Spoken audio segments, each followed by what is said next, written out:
Welcome to my YouTube. I'm your entrepreneurship and indeed research methods tutor, Professor Henry Bwisa of Jomo Kenyatta University of Agriculture and Technology. I continue to talk about research proposal writing on a minimalist approach. And this is part 2 of the several, if you like, the 7 parts that I'm talking about. You can always reach me at bwihem@gmail.com, Kenyan number +254 7228 58507, or my university email hbwisa@jku.ac.ke. So this is part 2. Now, this is part 2 of a 7 or several part series of research proposal writing by me, Professor Henry Bwisa of Jomo Kenyatta University of Agriculture and Technology in Kenya. In part 1, which can be found at that link, I proposed an irreducible minimum structure of a research proposal. The introduction, I introduced the issue of research proposal writing. I talked of the title and abstract of a proposal. Now, in this part, I cover my irreducible minimum sections of chapter 1 of a research proposal. That is the introduction chapter of a research proposal. There it is. Chapter 1, introduction. These, in my opinion, are the minimum section that go into introduction. 1, the introduction. 2, the background. 3, the research problem. 4, the research objectives, which are the general objective and specific objectives. Then the research questions and hypotheses, which contains the research questions and research hypotheses, and then the significance of the study. So that is the structure. So let's talk of the introduction. Here, tell the reader what your topic is and why it is interesting or important. Do a hook, a striking opening sentence that clearly conveys the relevance of your topic. Think of an interesting fact or statistic, a strong statement, a question, or a brief anecdote that will get the reader wondering about your topic. For example, the following could be an effective hook for research about the environmental impact of cattle farming. The hook: are cows responsible for climate change? Look at that. A hook. Now, a paper investigating the relationship of Instagram use with both image issues in adolescent girls might use the following hook: the rise of social media has been accompanied by a sharp increase in the prevalence of body image issues among women and girls.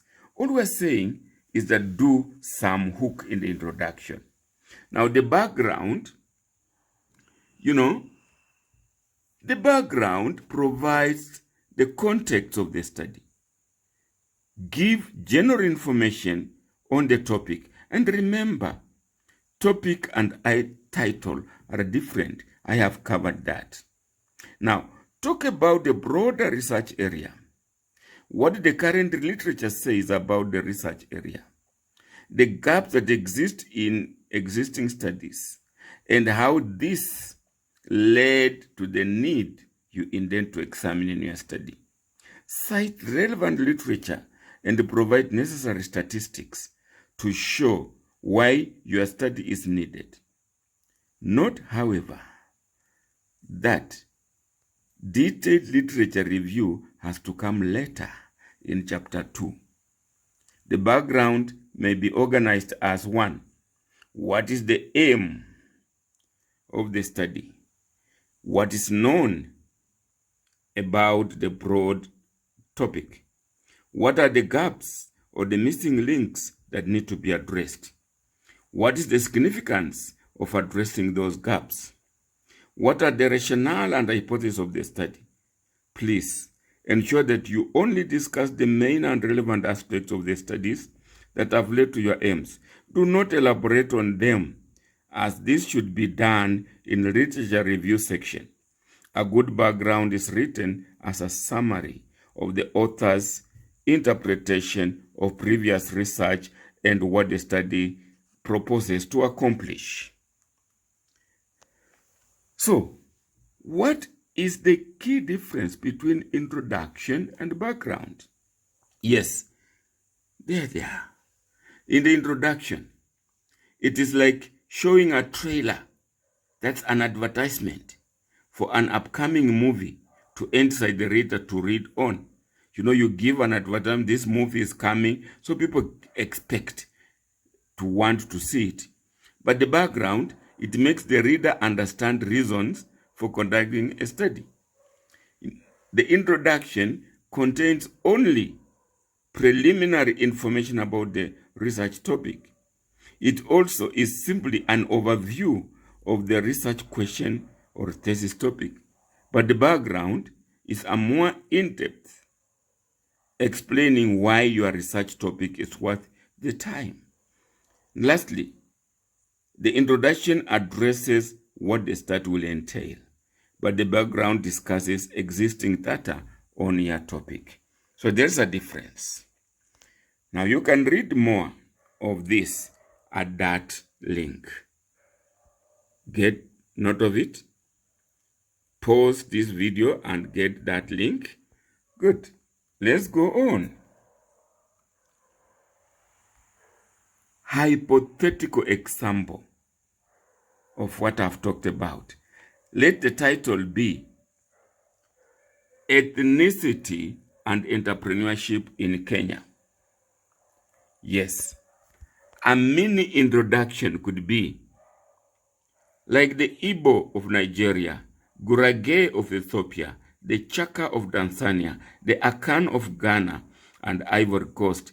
The Kikuyu are thought to be Kenya's most entrepreneurial tribe. Is this fact or myth? You see, you have hooked somebody to start reading about what you want to talk. Then the mini background information could be a recent study, and you must quote that study, shows that more Kikuyus are in business than any other ethnic group in Kenya. The argument in the study, which you have quoted, says that the Kikuyu people are found in virtually every town in Kenya, and that their behavior is distinctive wherever they are found. Now, has their business performance got something to do with the culture? You know, you are making somebody want to read more.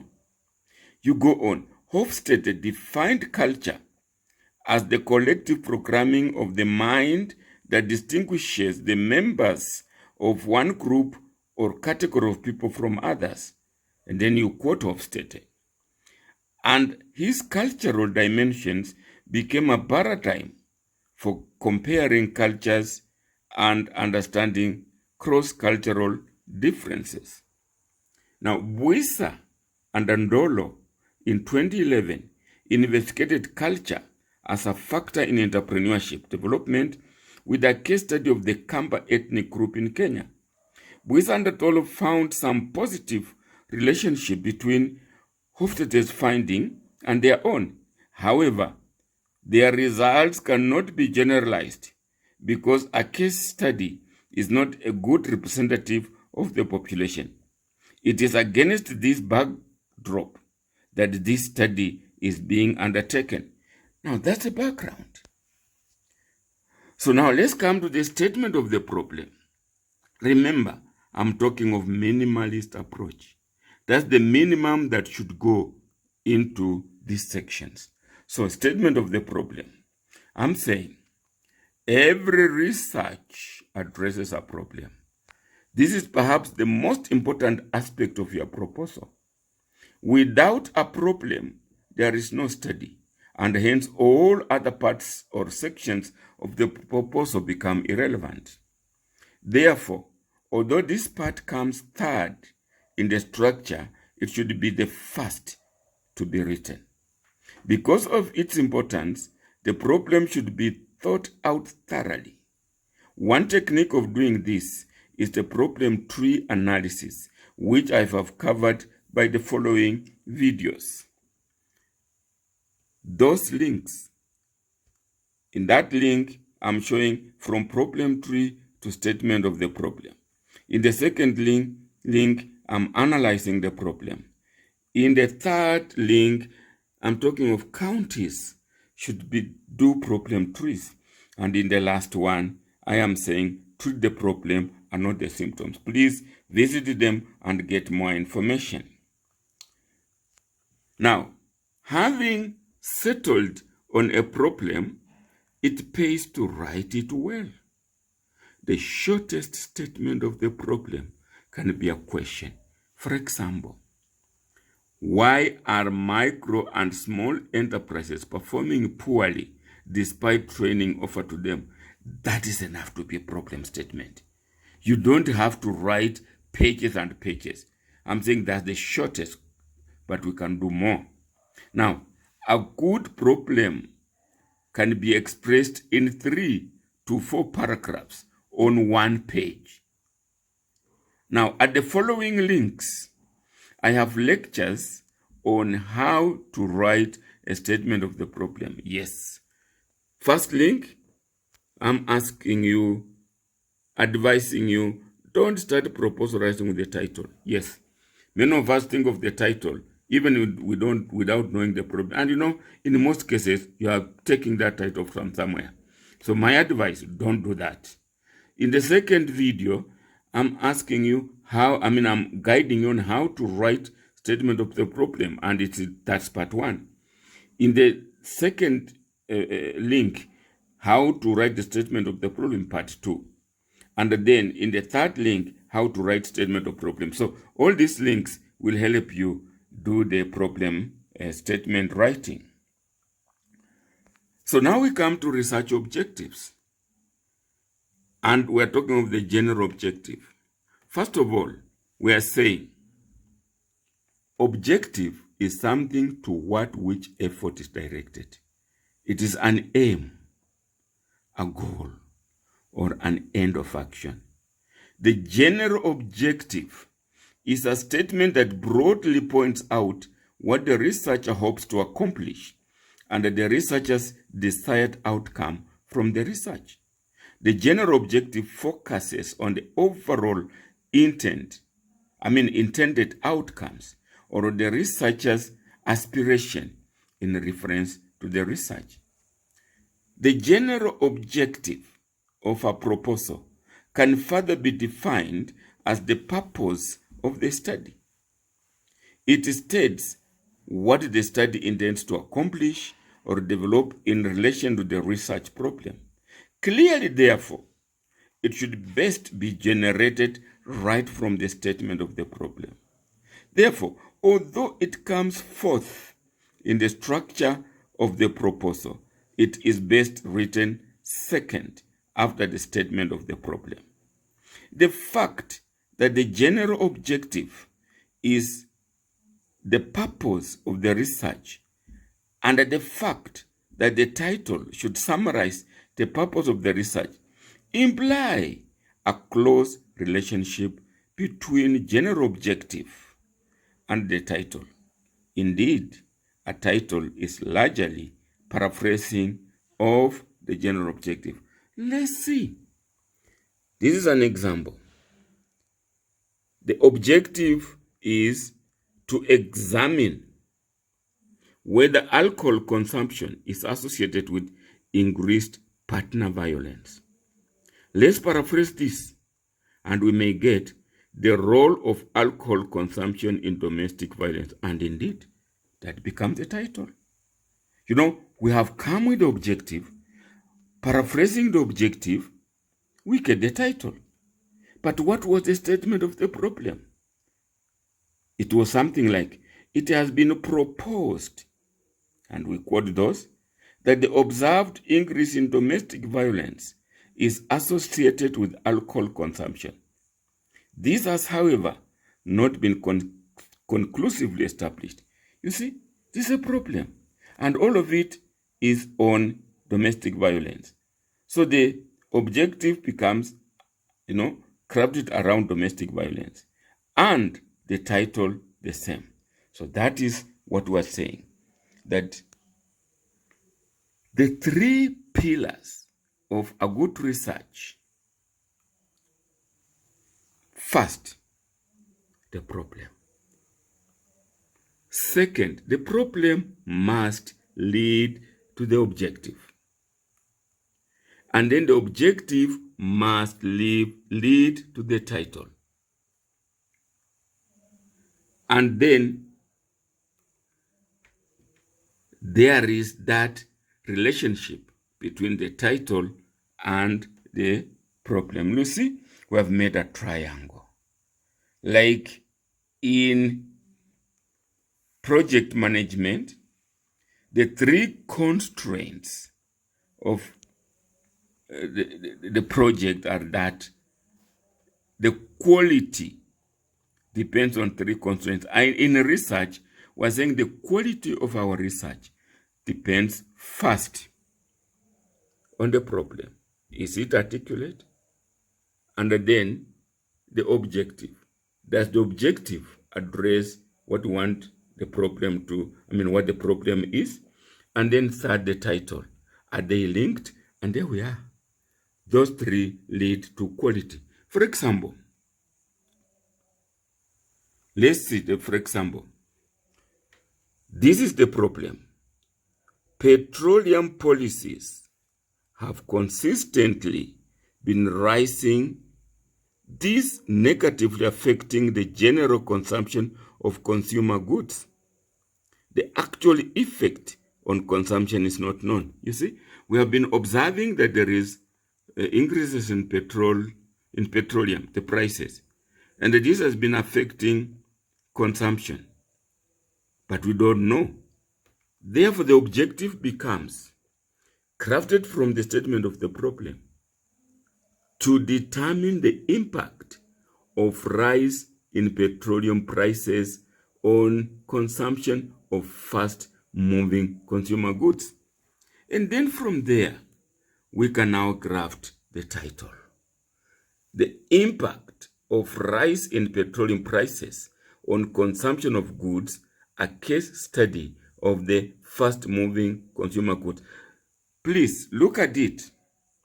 We started from the problem. We studied the problem.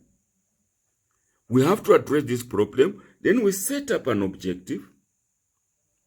And paraphrasing this objective, we come up with the title. So, the triangle. Good. Now, in a separate video on this channel, I conclude chapter 1 by talking about specific objectives, research questions, hypotheses, and significance of the study. So look around, look at my channel for them.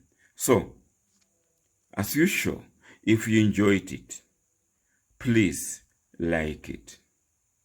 Please share it so more people know what you have enjoyed. And please subscribe so that anytime I post my work here, you'll be the first to know about it.